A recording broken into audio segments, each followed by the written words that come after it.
Descends sur moi, que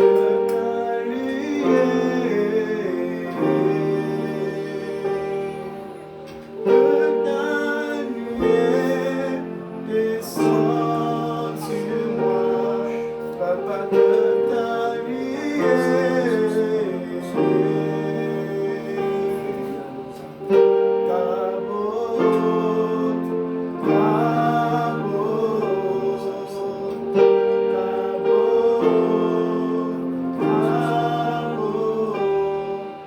Père, béni sois-tu, toi qui règnes à jamais.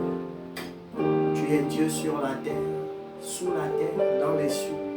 Le livre d'Apocalypse dit que devant toi, les 24 vieillards se prosternent, ces deux fonds de leur couronne. Nous fléchissons nos genoux par nos cœurs devant celui qui règne à jamais. Alors que nous voulons parler de toi à cette émission, 7 minutes avec l'Évangile, que ton Esprit Saint soit au milieu de nous, reçois la louange. C'est au nom de Christ Jésus que nous avons prié. Amen. Grâce et de Dieu, nous vous bénissons dans le précieux et glorieux nom de Christ Jésus. Nous sommes à votre émission 7 minutes avec l'Évangile. Et cette semaine, nous sommes sur le thème « Les prisonniers vont nous condamner ». Les prisonniers vont nous condamner. Luc, le chapitre 23, nous allons lire les versets 41 à 43. Il est écrit ceci. Pour nous, ce n'est que justice. Nous payons ce que nous avons fait. Mais celui-là n'a rien fait de mal. Puis il ajouta, Jésus, souviens-toi de moi quand tu viendras régner. Et Jésus lui répondit, vraiment, je te l'assure, aujourd'hui même, tu seras avec moi dans le paradis.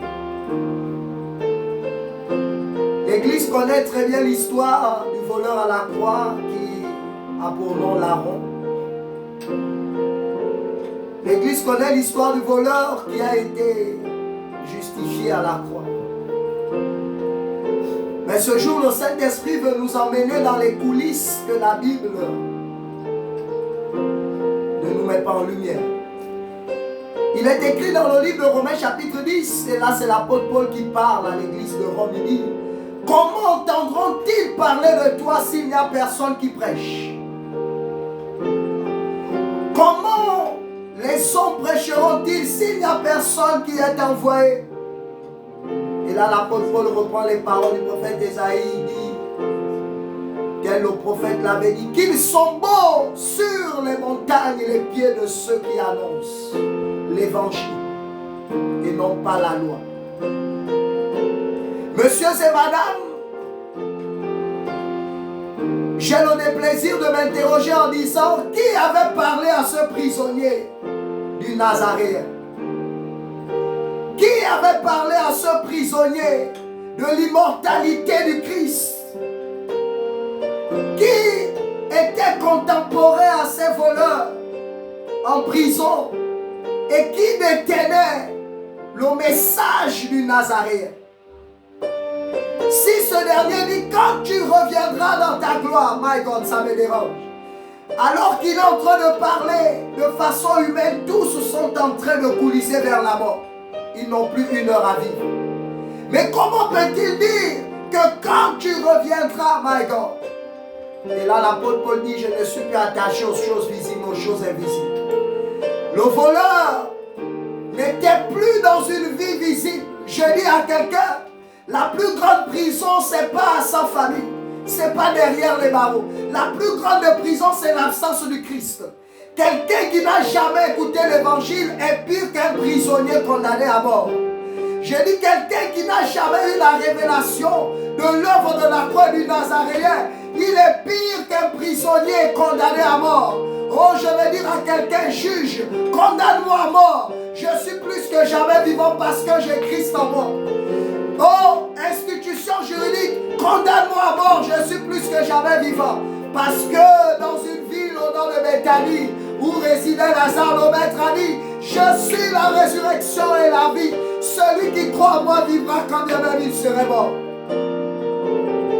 Et là, l'histoire nous révèle qu'il y avait la foi de celui qui crie dans le désert: préparez le chemin du Seigneur et aplanissez ses sentiers. Oh, Hérode et Hérodias ils pensaient qu'ils avaient trouvé la solution d'envoyer Jean-Baptiste en prison. Messieurs et madame, qui était le prisonnier au temps de ces deux hommes, au temps de ces deux voleurs qui avaient le secret de l'agneau? La Bible révèle dans Luc chapitre 3 qu'au désert, Jean-Baptiste annonçait l'évangile. Messieurs et madame, j'ai la joie jésuitienne de vous annoncer que le voleur à la croix avait écouté l'évangile par Jean-Baptiste en prison. Alors que Jean le Baptiste était en prison, sa voix ne s'est pas fermée. Je dis à quelqu'un: les prisonniers vont nous condamner, nous sommes en liberté. Que faisons-nous de nos journées? Que faisons-nous de nos forfaits? Que faisons-nous de nos vies? Nous sommes incapables de révéler Christ. Et là, Jean le Baptiste était enchaîné. L'apôtre Paul dit: je suis sous les chaînes, mais l'évangile de Christ ne l'est pas. Écoute-moi, je ne sais pas à quel moment tu me reçois, mais je dis qu'il y a des hommes qui seront condamnés au dernier jour par des prisonniers. Parce que nous regardons ça et là, il y a des prisonniers aujourd'hui qui ont le salut.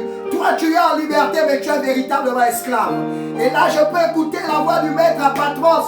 Il dit: le problème, c'est que tu crois être riche alors que tu es pauvre. Tu crois être libre alors que tu es esclave. Le maître a dit que si le Fils vous affranchit, c'est là où vous êtes réellement libre. Il t'a affranchi quand? Ce qui a le pouvoir d'affranchir les prisonniers, c'est l'évangile. L'Esprit du Seigneur l'Éternel est sur moi, dit le maître, il m'a oint pour annoncer la bonne nouvelle et pour guérir les malades et libérer les captifs et les prisonniers. Sors de ta prison, mais la clé de ta prison, c'est l'évangile de la croix. Fais-le comme le voleur et le royaume des cieux te sera ouvert. Qu'il en soit ainsi, au nom puissant de Jésus. Amen.